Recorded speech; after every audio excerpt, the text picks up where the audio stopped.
Muslim dawagandists take the role of recruiting others into Islam very seriously, especially potential women converts. Peddling dawah to women is a lot like being in an MLM.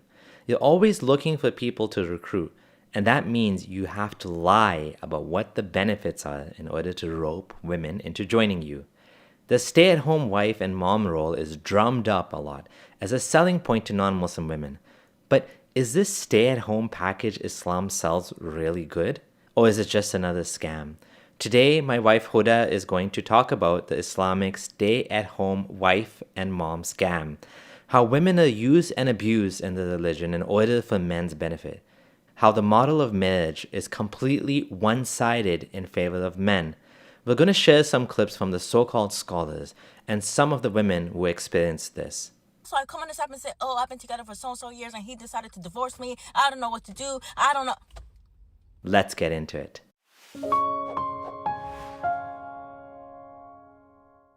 Dawah is a lot like an MLM. In all MLMs, you have something called a downline and an upline.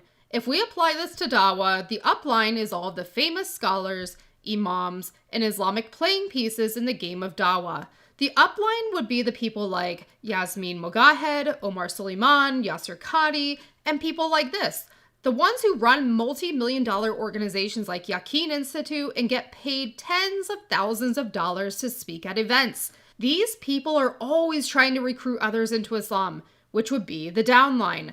The downline are the people who are sold the dream of Islam through deceptive marketing tactics, such as saying Islam brought feminism, and women have all of these rights because of Islam. However, like an MLM, Muslim converts in the downline are going to lose big time because what was promised to them isn't actually what Islam is. While converts drop like flies within a few years of converting, the upline of famous Dawah figures will continue to benefit from the massive amounts of money donated to them, allowing them to live lavish lifestyles, while the downline loses everything they had because they were lied to and sold a dream that is only reserved for the top 5% or so of Dawah figures in Islam. This is why getting into Dawah has become so popular amongst Muslims everywhere. Everyone wants to find a way to market themselves as a Muslim, trying to become niche in the world of Dawah because they know that selling Islam has the potential to provide them with a lifestyle of status and wealth that will eventually help them quit their 9-to-5, doing just a little bit of work for a lot of reward. MLMs also promise the same easy lifestyle, little to no work for a lot of money. One of the main targets of this scheme is women. Let me tell you how. Before you come for me, I have nothing against moms that stay at home. I have nothing against moms that work. I have nothing against either position. What I am against here is the framework Islam provides for stay-at-home moms, which is actually 100 times worse than being a non-Muslim mom who stays at home. The issue with the Islamic stay-at-home mom version is that you have Muhammad, Allah, and Muslim men meddling in your life, and we know that like everything in Islam, there's some fine print to read before you sign a dotted line. The Dawah Bros, Dawagandists, the Yasmin Mogaheds, and the Yaqeen clan will tell all of us that Islam honors and protects women. Islam elevated the status of women 1400 years ago, blah, blah, blah. Western women are objectified, blah, blah, blah. Men are obligated to provide for women and that they're valued and not used. However, if something seems too good to be true, it probably is. These people are at the top of the pyramid, living lifestyles many of us can only dream of, doing sponsored Umrah trips nonstop all year round for income and funsies. They're raking in thousands upon thousands of dollars every single Ramadan in donations while having endowments of $50 million. In an MLM, these guys are the top 1 to 3% of the people benefiting from Islam. So should we believe them? Or should we do some digging to see if there's a catch to this whole being provided for and staying at home package deal? A woman may be entitled to stay home, but that means the husband will expect something from her, right? That's right. Let's start by looking at what Surah An-Nisa 4:34 says. Men are in charge of women by right of what Allah has given one over the other and what they spend for maintenance from their wealth. So righteous women are devoutly obedient, guarding in the husband's absence what Allah would have them guard. But those wives from whom you fear arrogance, first, advise them. Then, if they persist, forsake them in bed. And finally, strike them. But if they obey you once more, seek no means against them. Indeed, Allah is exalted and grand. It looks like there's a few catches here. If you are going to be married to a Muslim man and stay home, becoming a baby factory, you need to first obey him. However, if your husband as much as fears arrogance from you, he can start laying down Allah's law for you. First, he's supposed to advise you, then not share a bed with you, and then he can strike you, aka hit you.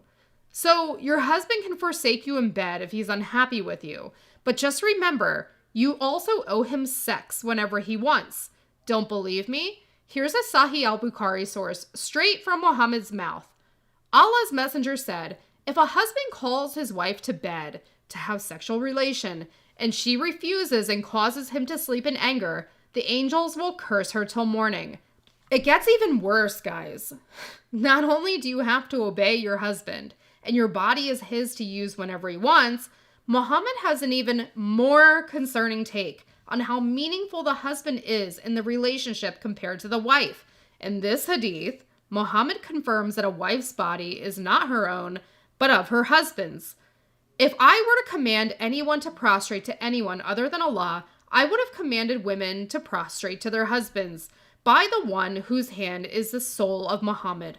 No woman can fulfill her duty towards Allah until she fulfills her duty towards her husband. If he asks her for intimacy, even if she is on her camel saddle, she should not refuse. This is the fine print, guys. In exchange for staying home, having no education, having an education but not using it, being a baby factory, being enslaved in the kitchen, you are also enslaved to your husband, and you have to listen to him and obey him. This isn't what a healthy marriage is. In a healthy marriage, the husband and wife are equal, not one having more authority and value than the other. Muslim women are waking up to this scam and are seeking independence more than ever. Listen to this TikToker, Fatima, tell it like it is. I made a video about how my girlies, especially my Muslim girlies, shouldn't always have the desire to be a stay-at-home mom or stay-at-home housewife, and should try to find a career, find a means of income. And everybody's like, well, being a stay-at-home mom is a lot of work too. Exactly. Being a stay-at-home mom is a lot of work. That's underappreciated and not paid. When you spend you have your child, right? Obviously, like me, if I'm gonna have a child, I want to be involved as much. I don't want to have to throw them in daycare because I'm busy with work. But I still need to have a means of income. I still need to have a means of something just in case. Okay, so when you're taking care of your kid for 10 plus years, and all of a sudden either your husband passed away or he decides, I don't want to be with you, I'm divorcing you, figure it out, and you have a 10-year gap on your bloody resume, and now you're like, oh, I need to take care of my kids, oh, I need to take care of myself, I need to get a job. How hard is it for you to get that job? Having a 10-year gap, while that whole time y'all were married, that man has been upping his career. He's been upping his success. He's been growing and prospering because he got the benefit of having a woman stay at home, so he didn't have to pay for a maid or a nanny or someone to take. He didn't have to do that. He got all of your labor and love and hard work for free to his benefit. And when he decides, you know what, I'm done, I'm tired, you think he's going to be like, I'm going to provide spouse support so that you can figure out? No! That's not the case. Maybe one or two magical that's not the case for everyone. So my saying that is not to diminish or downgrade housewives. It's to think babes, 2025, you can go to work. You can find support. You can make sure that you have a means of income to protect yourself, to protect your kids. So why would you? I literally see women come on this app, not even Muslims, just women, housewives come on this app and say, oh, I've been together for so-and-so years and he decided to divorce me. I don't know what to do. I don't know. Because you knew the cost of, you knew the, chance of being set up in that way, but you still believe, oh, love conquers all. Oh, love will fit. Oh, no. No. You should always live your life with some type of, precautionary mindset. You can trust, but that doesn't mean you can't have a safety net for yourself. Because when you trust wholeheartedly, that's a failure to you. You're failing yourself. Because what happens if I trust this person whole entirely, and next thing you know, I'm the one stuck in the streets. I'm the one figuring out. I'm the one struggling. And they're looking at me like, nobody told you to trust me that way. So I'm not diminishing you. I'm just protecting you. So I need you to listen. Stop playing with me. Do I look to my husband Abdullah to lead and help with decisions? I do. In some ways, I do want my man to lead. But I don't want to be bound to shit like this to run my household and my marriage. I want the freedom to adjust my role, step back in my role, change up my role, and question things. Not just obey my husband until I die because Allah and Muhammad said so. Things change in life sometimes. Rigidity isn't good for families. Flexibility is. In many families, the husband and wife both work. Or sometimes the wife is the one earning and the husband stays at home. It should all depend on you guys and what makes sense for you. Fatima is telling it like it is. Live your life with a precautionary mindset. Quick pause. If you're liking this video so far, show some love and give it a thumbs up. If you haven't already, make sure you subscribe as well to hear more takes on everything Islam from this husband and wife duo. Now, back to the video. I have a story that relates to this stay-at-home scam, how I nearly got roped into this. I love to storytell on here because, well, number one, it's cathartic, and number two, I always hope that I can give a doubting person out there some insight that can help them leave like I did. So, with that being said, I'm going to tell you a story that got the gears turning in my brain. I left Islam officially after Ramadan in 2023. Before that, I was in contact with an imam who said they had a potential spouse for me. Me, being the open-minded and slightly hopeful person I was, I decided to talk to this individual and meet him. I say slightly hopeful because I had been single for years at this point. So what did I have to lose? This individual was presented to me as independently wealthy, a single father, and I was told in more or less words that I would never have to lift a finger again in work. As someone who never assumed anyone would come into my life, I pursued my education to support myself and my daughter. And at this period in time, I was interviewing for master's degree programs. The first time I met this guy, it was on a Zoom call with the imam. So the three of us talking. At this point, I was accepted into a master's program, the one I ultimately graduated from. I remember sitting in front of these two men, talking about if I was willing to pick up my life and move for this guy. I explained that I was just accepted into a master's program and I would like to complete it before I made any big decisions to move. I would consider a nikah if things went well, but I would not move until the completion of my program. Obviously, I would be willing to visit, stay, but I was not willing to compromise on my education for a man. I'll never forget how I was looked at like I was Medusa with a head full of snakes. These two men thought that I was absolutely nuts for wanting to get an education before I committed to a lifetime of marriage without really knowing this person and if it would work out. I was told that by being married to this guy, I would be free to pursue my hobbies and have everything provided for me. Again, I just felt skeptical on the long-term viability and even truth to this claim. I have seen this presented to women before, and the reality was much different. I mean, this is what so many women are sold, but I was in this religion long enough to have seen enough, heard enough stories, and even suffered from a massive personal loss to know that Islamic marriage is a game where you need to have the right pieces and know how to play things strategically. Because if you are not skilled at this game, an Islamic marriage can easily destroy your mental health and your life. I talked to this potential guy on the phone and through text, but ultimately I realized there were other red flags and I ended things in a cordial way. This same imam who introduced me to the potential reached out to me and asked me what happened. When I told him it wasn't the right fit for me, I was ghosted and I never heard from this imam again. So much for helping Muslim women. They give you one shot and abandon you. No real care or concern, no commitment. Honestly, I was afraid to tell him the whole truth, that this guy had told me some things that were concerning. Regardless, it didn't matter because whether I said there were red flags in a more blunt way or whether I said he wasn't the right fit in a more polite way, the outcome would have been the same. Ghosted and never hear from this imam again. Months later, I started my graduate program. Then I left Islam after Ramadan. I have never once regretted my decision not to marry that guy or leave Islam. Being provided for is a trap. The Dawah elite at the top of the pyramid love to tell women that they don't have to work and they're provided for. The financial responsibility is on the man and that staying home is part of your rights. Your husband's money is your money, and even if you do make money from some little side gig, your money is still your money on top of his money being your money. This sounds great, right? Wow, I get to keep his money and my money, and I can just sit on my ass and watch TikToks all day and then cook an hour before my husband comes home. They get this nonsense from the Quran. In Surah An-Nisa 432, Allah says this, "And do not wish for that by which Allah has made some of you exceed others. For men is a share of what they have earned, and for women is a share of what they have earned, and ask Allah of his bounty. Indeed, Allah is ever of all things knowing." Muslims often use this verse in isolation to say, hey look, we let women keep what they earn. However, just a couple of verses later, that whole claim completely debunks itself in 434. So who's in charge? Men or women? The answer will be men, and always men. Men are so much in charge that if you're a stay-at-home mom looking for work outside of the home, your husband can actually prevent you from doing so, debunking this whole her wealth is hers nonsense. Because how can she have wealth if her husband refuses to allow her to leave the home and acquire it?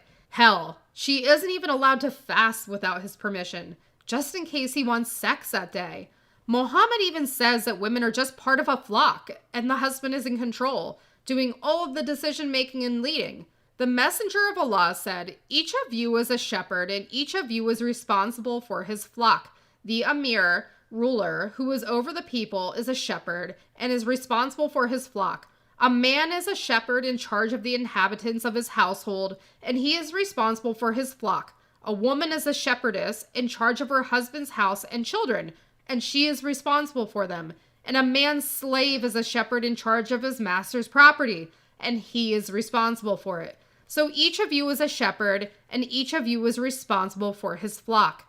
In the Quran, in Surah Al-Ahzab 33:33, Allah even tells women to stay in their houses, which again, many scholars use as leverage to keep women at home and not outside of the house. Listen to this verse. "And abide in your houses and do not display yourselves, as was the display of the former times of ignorance." When I say that being provided for as a Muslim woman is a trap, it's because Islam also makes exiting a marriage very, very difficult in multiple ways, starting first with initiating a divorce. Women can ask for something called a kulla, which means that they can buy their way out of a divorce by returning their mahr, aka bridal gift, to the husband. Notice how a woman can't just leave. She has to buy her way out of a shitty marriage. Listen to this Muslim woman who got divorced. She has a baby and she talks about how a prenup helped protect her and her child. Not Islam. "If it wasn't for my prenup, I wouldn't be getting my meher. I would have gotten into a marriage and I would have been screwed. But because I did my prenup, I can legally hold him responsible for paying my meher, even now that we're divorced. I can legally hold him responsible for paying the debt that he put me in. I can legally hold him responsible for the infidelity." So when I tell you ladies to lock in with these prenups, I'm speaking from experience. So if you want to learn more about prenups, postnups, everything, there's a webinar this month. I already posted the details. Lock in. There's nothing wrong with prenups.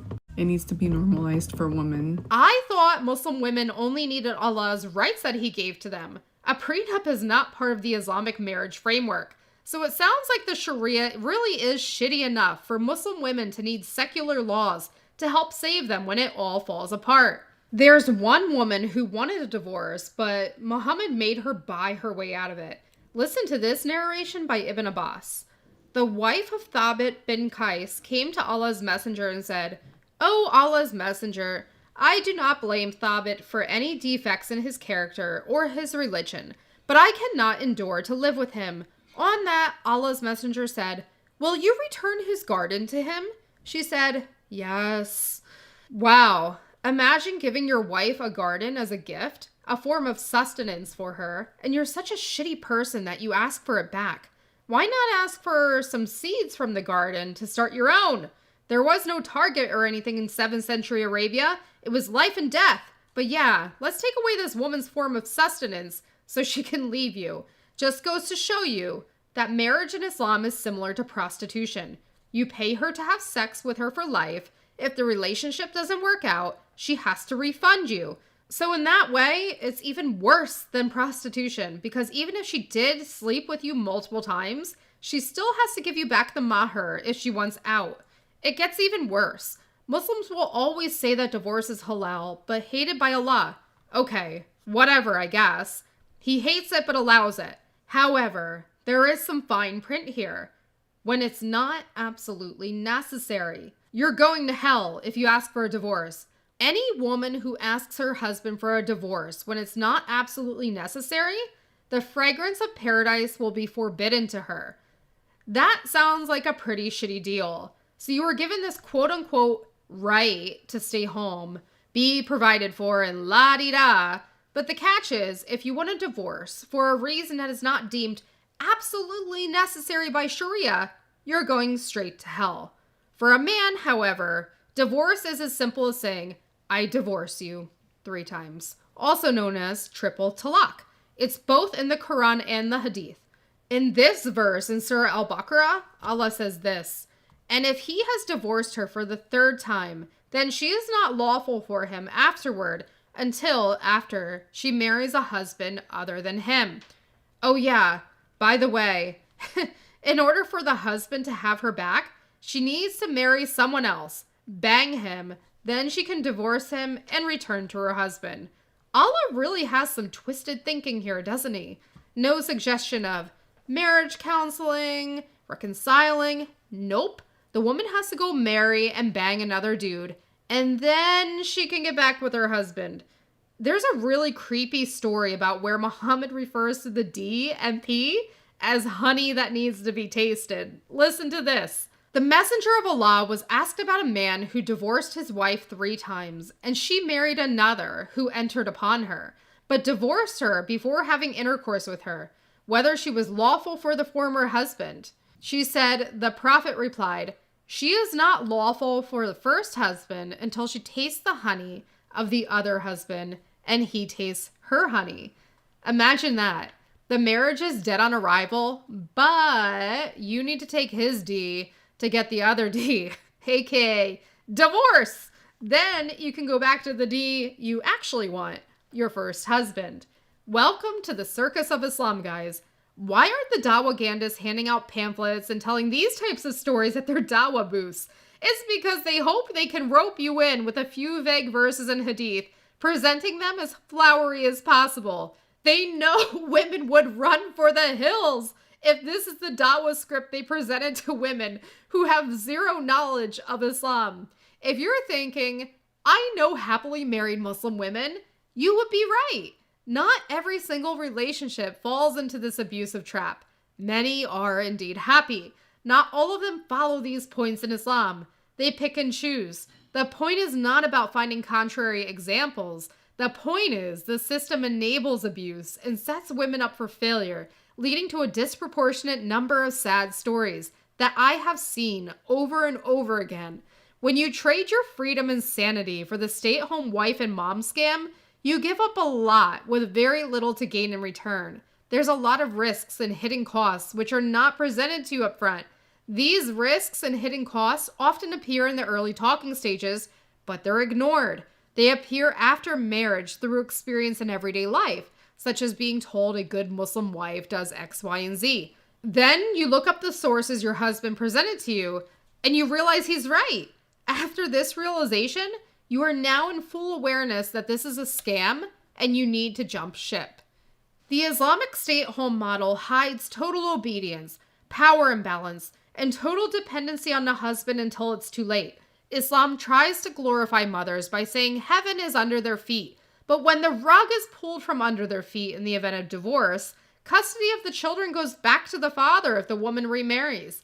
The woman must prove harm to divorce, which is often impossible with misogynistic Sharia judges. The woman also faces threats of hell for wanting a divorce. Also, she faces stigma for initiating divorce, and so much more. The man, on the other hand, walks away free to do what he wants, marry the next day if he wishes. There's a reason why men benefit from Islam, and that's because Islam is man-made by Muhammad, and this is what he wanted. If you like this video, give it a thumbs up and subscribe if you're new here. If you want to do even more to help this husband and wife duo, Join us on Patreon. This is Mrs. Friendly Ex-Muslim signing out.